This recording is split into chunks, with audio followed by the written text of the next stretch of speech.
word na guardian is napaka-importante kung alam natin ang talagang meaning. At kung alam natin yung mga responsibilidad, binabasa sa akin mo Perry kanina about sa mga duties and responsibilities na isa sa mga estudyante dito. Pero alam ko na in-explain na siguro sa inyo ano yung mga duties and responsibilities. Ang nakalagay doon, yung word ng meaning ng guardian is a family of angels. Diba lang tayo ang pamilya?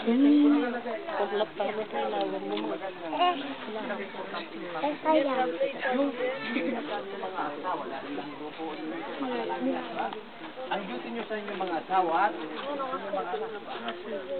Then, sabi rin dito na dapat willing kayong mag-criticize, pero yung criticize parang hindi maganda kung hindi may correct, di ba?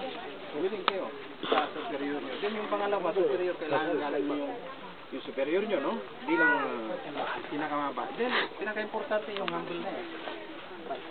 Tapos, dapat alam ninyo dahil na kayo ang kung ano yung ipinaglalaban talaga.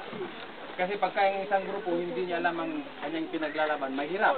No, mahirap magtagumpay. Then, serve. Hindi lang sa tao, kung hindi primeramente, dahil nga yung word na God, galing sa Diyos. Serve human and, of course, God.